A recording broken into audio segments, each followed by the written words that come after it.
Wow. Let me just take it in. First of all, it is beyond a pleasure and an honor to be here to celebrate the City College of New York class of 2016. You all, I mean, this has been the most fun I think I've had at a commencement ever.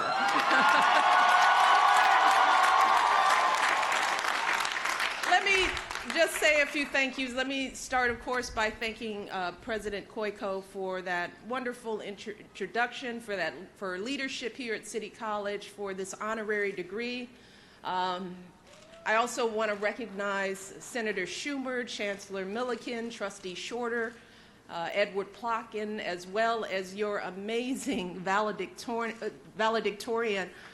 Andoni Mordecudis. Did I get it right? Andoni.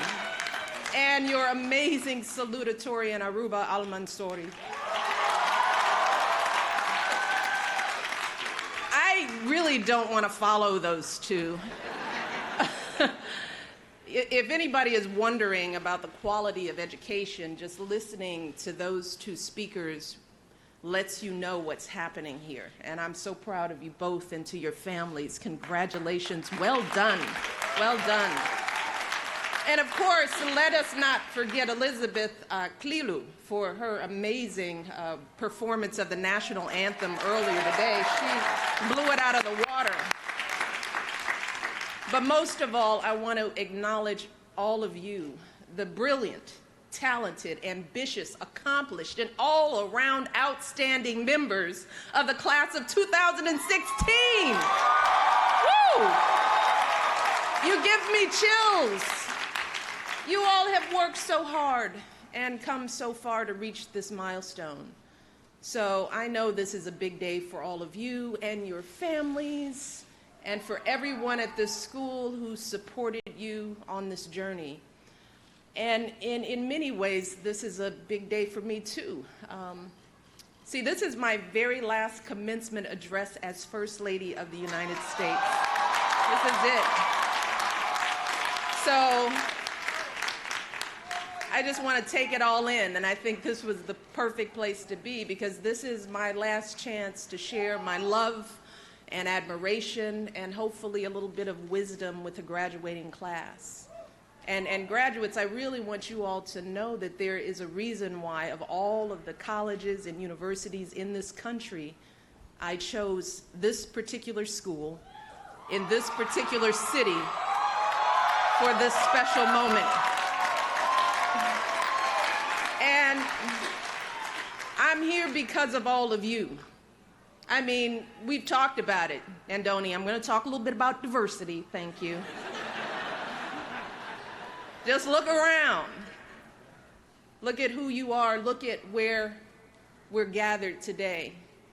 As the president eloquently said, at this school, you represent more than 150 nationalities. You speak more than 100 different languages. Whoa, just stop there.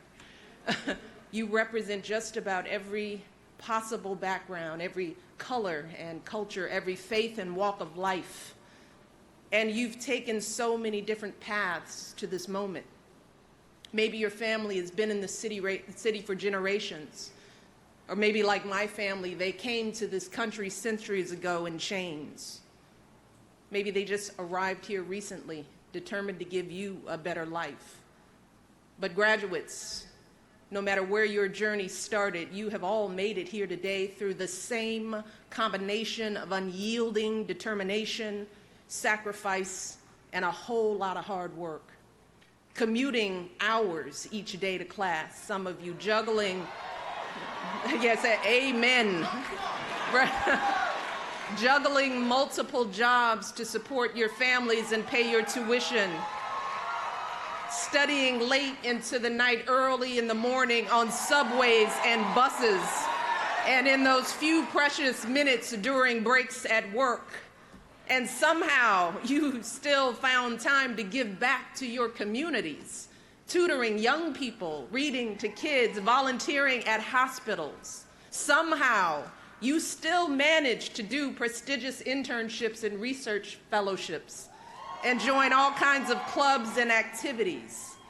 And here at this nationally ranked university with a rigorous curriculum and renowned faculty, you rose to the challenge, distinguishing yourselves in your classes, winning countless honors and awards, and getting into top graduate schools across the country. Whoa. So graduates, with your glorious diversity, with your remarkable accomplishments and your deep commitment to your communities, you all embody the very purpose of this school's founding. And more importantly, you embody the very hopes and dreams carved into the base of that iconic statue not so far from where we sit, on that island where so many of your predecessors at this school first set foot on our shores. And that is why I wanted to be here today at City College. I wanted to be here to celebrate all of you, this school, this city, because I know that there is no better way to celebrate this great country than being here with you. See, all of you know, for centuries, this city has been the gateway to America for so many striving, hope-filled immigrants, folks who left behind everything they knew to seek out this land of opportunity that they dreamed of. And so many of those folks, for them, this school was the gateway to actually realizing that opportunity in their lives, funded on the fundamental truth that talent and ambition know no distinctions of race, nationality, wealth, or fame, and dedicated to the ideals that our founding fathers put forth more than 2 centuries ago, that we are all created equal, all entitled to life, liberty, and the pursuit of happiness. City College became a haven for brilliant, motivated students of every background, a place where they didn't have to hide their last names or their accents or put on any kind of airs, because the students at this school were selected based not on pedigree, but on merit and merit alone. So really,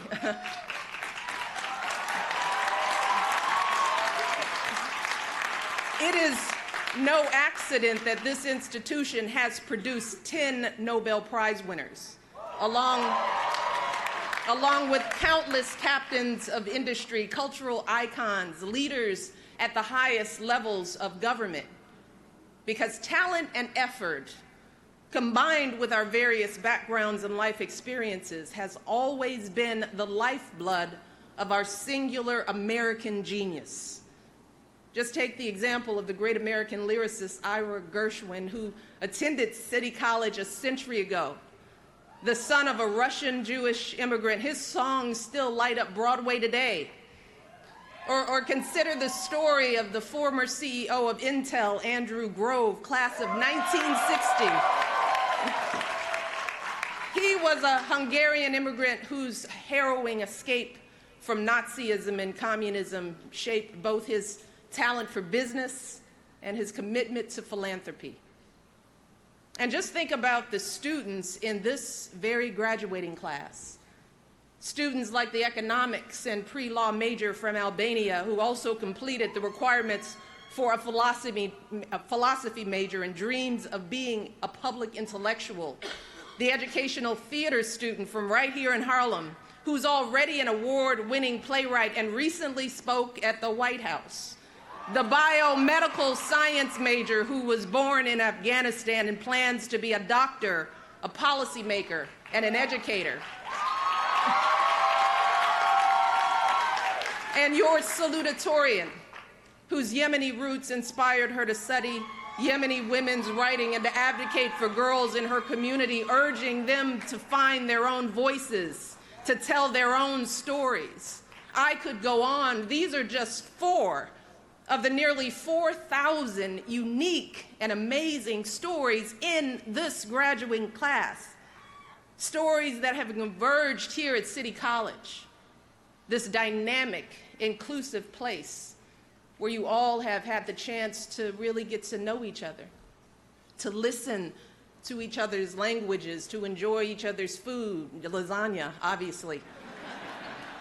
music and holidays, debating each other's ideas, pushing each other to question old assumptions and consider new perspectives. And those interactions have been such a critical part of your education. At this school, those moments when your classmates showed you that your stubborn opinion wasn't all that well-informed. Or when they open your eyes to an injustice you never knew existed. Or when they helped you with a question that you couldn't have possibly answered on your own.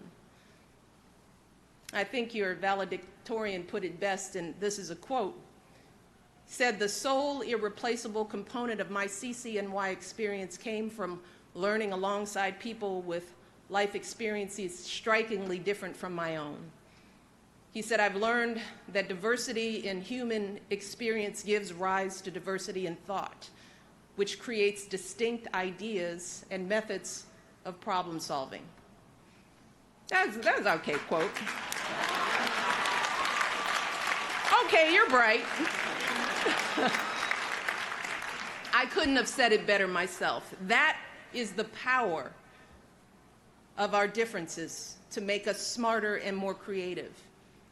And that is how all those infusions of new cultures and ideas, generation after generation, created the matchless alchemy of our melting pot and helped us build the strongest, most vibrant, most prosperous nation on the planet. Right here. But unfortunately, graduates, despite the lessons of our history and the truth of your experience here at City Colleges, some folks out there today seem to have a very different perspective. They seem to view our diversity as a threat to be contained rather than as a resource to be tapped. They tell us to be afraid of those who are different, to be suspicious of those with whom we disagree. They act as if name-calling is an acceptable substitute for thoughtful debate, as if anger and intolerance should be our default state rather than the optimism and openness that have always been the engine of our progress. But graduates, I can tell you as First Lady, I have had the privilege of traveling around the world and visiting dozens of different countries, and I have seen what happens when ideas like these take hold. I have seen how leaders who rule by intimidation, leaders who demonize and dehumanize entire groups of people often do so because they have nothing else to offer. And I've seen how places that stifle the voices and dismiss the potential of their citizens are diminished, how they are less vital, less hopeful, less free. Graduates, that is not who we are. That is not what this country stands for. No, here in America, we don't let our differences tear us apart, not here, because we know that our greatness comes when we appreciate each other's strengths, when we learn from each other, when we lean on each other, because in this country, it's never been each person for themselves. No, we're all in this together. We always have been. And here in America, we don't give in to our fears. We don't build up walls to keep people out because we know that our greatness has always depended on contributions from people who were born elsewhere, but sought out this country and made it their home. From innovations like Google and eBay to inventions like the artificial heart, the telephone, even the blue jeans, to beloved patriotic songs like God Bless America, like national landmarks like the Brooklyn Bridge and, yes, the White House, both of which were designed by architects who were immigrants. Finally, graduates, our greatness has never, ever come from sitting back and feeling entitled to what we have. It's never come from folks who climb the ladder of success or who happen to be born near the top and then pull the ladder up after themselves. No, Our greatness has always come from people who expect nothing and take nothing for granted. folks who work hard for what they have, then reach back and help others after them. That is your story, graduates, and that is the story of your families.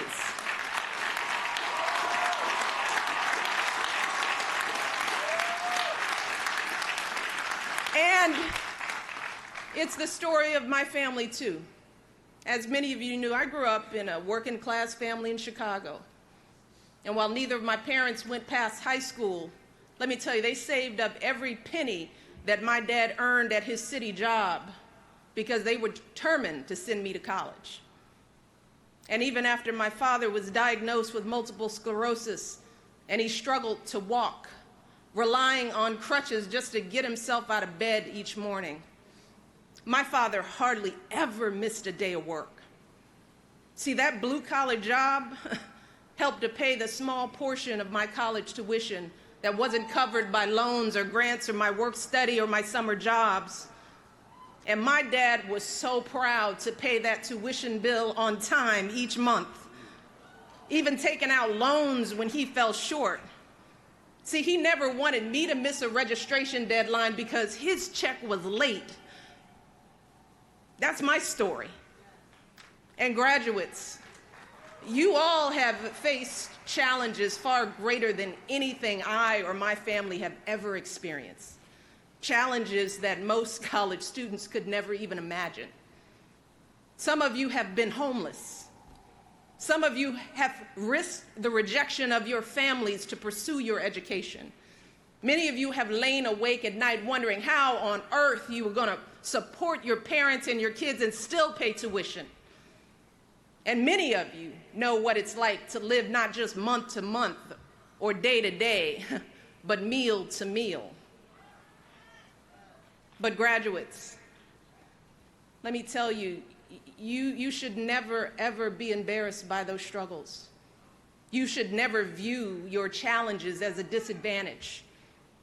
Instead, it's important for you to understand that your experience facing and overcoming adversity is actually one of your biggest advantages. And I know that because I've seen it myself, not just as a student working my way through school, but years later before I came to the White House and I worked as a dean at a college. In that role, I encountered students who had every advantage. Their parents paid their full tuition. They lived in beautiful campus dorms. They had every material possession a college kid could want: cars, computers, spending money. But when some of them got their first bad grade, they just fell apart. They lost it because they were ill-equipped to handle their first encounter with disappointment or falling short. But graduates, as you all know, life will put many obstacles in your path that are far worse than a bad grade. You'll have unreasonable bosses and difficult clients and patients. You'll experience illnesses and losses, crises and setbacks that will come out of nowhere and knock you off your feet. But unlike so many other young people, you have already developed the resilience and the maturity that you need to pick yourself up and dust yourself off and keep moving through the pain. Keep moving forward. You have developed that muscle. And with the education you've gotten at this fine school and the experiences you've had in your lives, let me tell you, nothing, and I mean nothing, is going to stop you from fulfilling your dreams. And you deserve every last one of the successes that I know you will have. But I also want to be very clear that with those successes comes a set of obligations to share the lessons you've learned here at this school, the obligation to use the opportunities you've had to help others. That means raising your hand when you get a seat in that board meeting and asking the question, well, whose voices aren't being heard here? What ideas are we missing? It means adding your voice to our national conversation, speaking out for our most cherished values of liberty, opportunity, inclusion, and respect, the values that you've been living here at this school. It means reaching back to help young people who've been left out and left behind, helping them prepare for college, helping them pay for college, making sure that great public universities like this one have the funding and support that they need.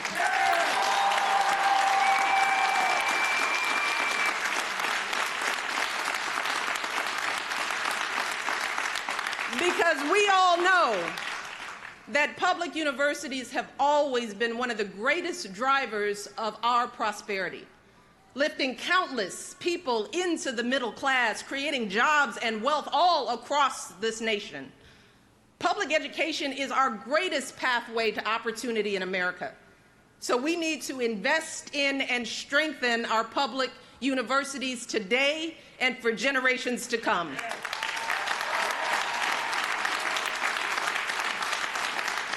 That is how you will do your part to live up to the oath that you all will take here today. The oath taken by generations of graduates before you to make your city and your world greater, better, and more beautiful. More than anything else, graduates, that is the American story. It's your story and the story of those who came before you at this school. It's the story of the son of Polish immigrants named Jonas Salk, who toiled for years in a lab until he discovered a vaccine that saved countless lives. It's the story of the son of Jamaican immigrants named Colin Powell, who became a 4-star general, Secretary of State, and a role model for young people across the country. And graduates, it's the story that I witness every single day when I wake up in a house that was built by slaves and I watch my daughters, 2 beautiful black young women, head off to school, waving goodbye to their father, the President of the United States, the son of a man from Kenya who came here to America for the same reasons as many of you, to get an education and improve his prospects in life.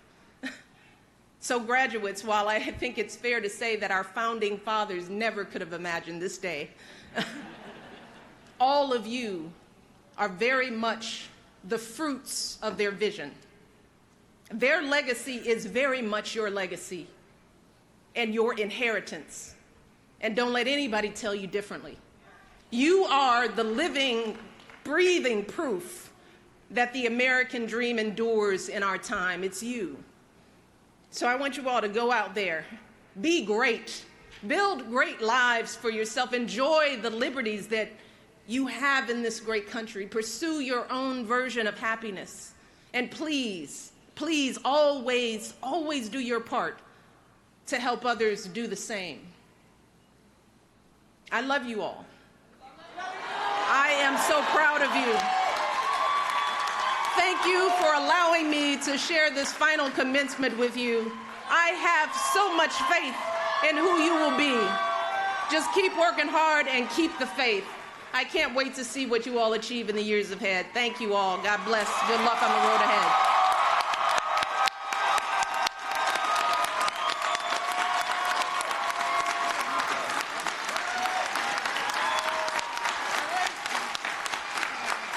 Thank you.